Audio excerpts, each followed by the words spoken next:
안녕하세요. 여의도 약방의 정희영입니다. 오늘 새로운 스튜디오에서 여러분께 인사드리는데요. 오늘 제가 가져온 콘텐츠는 기업 분석입니다.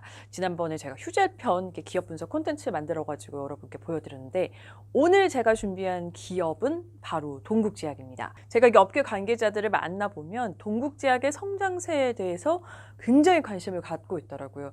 동국제약 같은 경우에는 보통의 제약사들 보면 병원들, 종합병원들을 컨택을 하는 전문 의약품이 아주 강점을 보인다거나, 아니면은 이제 약국을 중심으로 하는 일반 의약품에서 좀 강점을 보이는, 이렇게 매출이 좀 한 곳에 치중되는 제약사들이 대부분인데, 동국제약 같은 경우에는 일반 의약품 쪽에서도 강하고, 그리고 전문 의약품도 탄탄한 파이프라인을 갖고 있고, 그 매출도 나오고, 뿐만 아니라 이게 화장품을 중심으로 하는 헬스케어 분야에 있어서도 매출 성장세가 아주 가파릅니다. 그래서 앞으로도 좀 실적 성장을 꾸준히 해갈 것이다라는 이런 전망을 받고 있는 기업인데요. 오늘 기업 분석을 통해서 좀 올해 동국제약의 성장세에 대해서 좀 짚어보도록 하겠습니다. 지난해 동국제약이 사상 최초로 매출 5천억 원을 달성해서 시장에서도 굉장히 핫했습니다. 거의 10년간 매출을 보면요, 꾸준히 매출 성장을 해오더라고요. 2009년 1232억부터 시작을 해서 지난해 5천억, 5,991억 원을 달성했잖아요. 이 5,990 매출을 달성하기 전까지 거의 보면은 거의 매년 두 자릿수의 매출 성장세를 기록을 하고 있습니다. 사실 이것도 굉장히 대단한 일이잖아요. 특히 지난해 같은 경우에는 코로나19로 인해서 많은 생각지도 못한 변수가 있었음에도 불구하고 이렇게 두 자릿수 성장을 기록할 수 있었던 비결이 뭐냐, 이런 부분에 있어서도 관심을 가져볼 만한데요.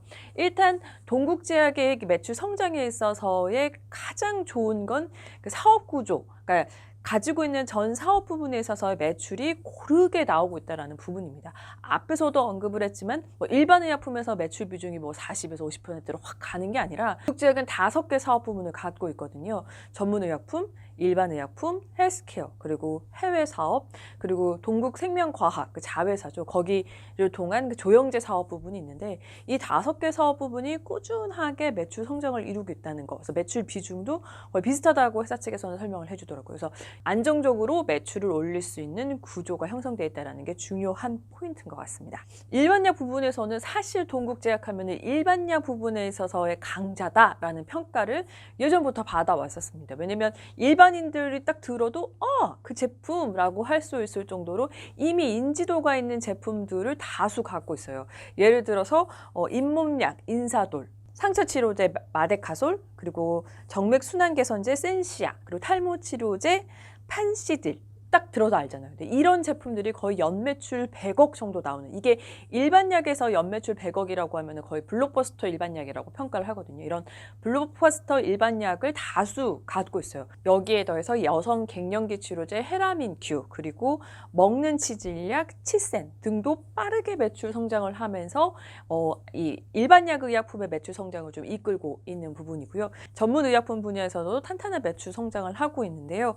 일단은 근골격계, 순환기계, 그리고 소화기계 등 다양한 질환 분야에 있어서 145개 정도의 전문 의약품을 갖고 있어요.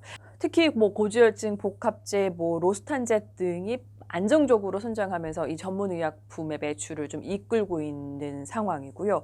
특히 지난 7월에는 마시는 골다공증 치료제인 마시본 X액을 출시하면서 이 전문 의약품 분야에 있어서도 라인업을 강화했습니다. 현재 새로운 기전의 비만 당뇨 치료제 혁신 신약도 연구 개발하고 있고요. 뿐만 아니라 10개가 넘는 골다공증 치료제를 포함한 10개가 넘는 개량 신약 파이프라인도 확보하고 있습니다. 그래서 앞으로도 제품 출시에 대한 기대도 커지고 있고요. 가장 중요한 건 사업 다각화 차원에서 진출했던 헬스케어 분야에서 빵 터지면서 정말 매출 효자 노릇을 톡톡히 하고 있습니다. 동국제약 같은 경우에는 2015년 화장품 브랜드인 센텔리안 24라는 브랜드를 출시했고, 대표 제품이 미백 주름 개선 제품이 마데카 크림인데, 이게 홈쇼핑에서 정말 빵 터졌습니다. 정말 매진 기록을 이어가면서 정말 화제가 됐던 제품인데, 처음에는 미백 주름 개선으로 시작을 해서 세럼, 남성 화장품까지 라인업을 굉장히 확대하고 있고요. 지금 유통 채널도 홈쇼핑을 시작해서 백화점까지 온오프라인 채널을 굉장히 활발하게 확장을 해가고 있습니다. 동국제약의 이 화장품 사업의 성공을 보고 많은 제약사들이 이 기능성 화장품 브랜드를 출시를 했었는데 사실 동국제약만큼 성공적인 케이스를 찾기는 어려운 것 같아요. 그만큼 이 헬스케어 사업 부분에서의 성공은 굉장히 주목할 부분인 것 같고요. 특히 지난 19년에는 이 헬스케어 사업 부분의 매출이 그 전문약과 일반약의 매출을 앞지르면서 정말 그 매출 효자 노릇으로서 현재도 그렇고 앞으로도 정말 기대를 해볼 만하다라는 이런 평가를 받게 되기도 했습니다.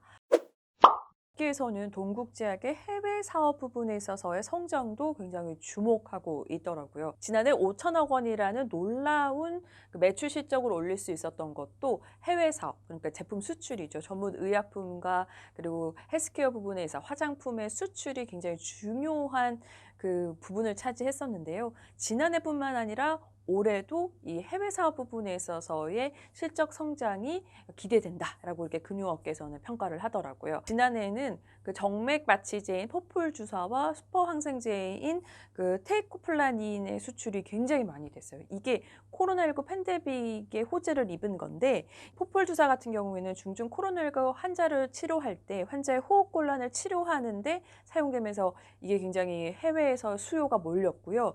그리고 테이코플라닌 같은 경우에는 코로나19 환자 치료제 렘데시비르와 같이 이게 투여되면서 이것도 수요가 판매량이 증가했습니다. 지난해 같은 경우에 이 포폴 주사의 매출액이 147억 원, 그리고 테이코플라닌은 100억 원 정도 매출을 올린 것으로 이게 시장에서는 추정을 하고 있는데요. 올해는 매출이 더 늘어날 것으로 내다보고 있습니다. 회사에서는 이 생산 라인, 두 제품의 생산 라인을 100% 돌리고 있음에도 불구하고 해외 수요를 따라가지 못하고 있는 거예요. 그래서 최근에 생산 능력을 확대했습니다. 포폴 주사 같은 경우에는 지난 2월 생산 능력을 50% 이상 늘렸고요. 그리고 테이코플라닌도 이달 말까지 생산 능력을 30% 이상 늘릴 계획이라고 밝혔습니다. 시장에서는 4월까지 이제 생산 능력을 확대함으로 인해서 포폴 주사와 그리고 테이코플라닌의 매출이 2분기부터는 좀 더 늘어나지 않겠냐라고 이렇게 전망을 하고 있고요. 여기에 더해서 헬스케어 부분의 해외 매출도 좀 기대가 되고 있는 상황인데요. 지금까지 동국제약은 국내 시장의 이 화장품 사업 매출을 좀 의존을 했었는데 올해부터 미국과 중국 그리고 일본 시장을 좀 공략해 가겠다. 본격적으로 공략하겠다 이런 계획을 세우고 있는데요. 기사 나온 거 보면은 중국 같은 경우에는 2개의 파트너사를 통해서 티몰 등 온라인 채널뿐만 아니라 오프라인 유통 채널도 확대해 가겠다 이런 기사도 본 것 같은데요. 중국의 최대 오픈마켓이잖아요. 티몰에 들어가 봤더니 이미 그 센텔리안 입사 브랜드, 마데카 크림 등 다양한 제품들이 판매되고 있더라고요. 그래서 제가 회사 측에 해외 진출 상황이 어떠냐, 지금 어떤 단계냐라고 물어봤는데요. 일단 회사 측에서는 아직 테스팅 단계라고 보면 된다. 지금 중국이나 미국, 일본 때 본격적으로 시장에 진출하기 위해서 좀 해외 반응을 본다든지 등 좀 전략을 세우기 위한 준비 작업을 하고 있다라는 설명을 하더라고요. 그래서 올해 해외 사업 부분에 있어서의 좀 전망치나 이런 걸 좀 보면은 그 이베스트 투자증권 리포트가 나왔었는데요.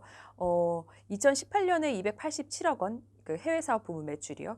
그리고 2019년 351억, 그리고 2020년 405억 정도였는데 올해는 602억 을 달성할 것으로 기대된다. 올해 큰 폭의 외형 성장이 기대되고 그리고 내년 이후에도 성장성이 가장 높은 사업 부분이 이 해외 사업 부분이 될 것으로 기대된다라는 이런 코멘트를 했더라고요. 그래서 따라서 앞으로는 동국제약의 일반 의약품 그리고 전문 의약품, 헬스케어 사업 부문뿐만 아니라 해외 시장에서 동국제약이 좀 어떤 행보를 보일지 좀 관심을 갖고 지켜보면 좋을 것 같습니다.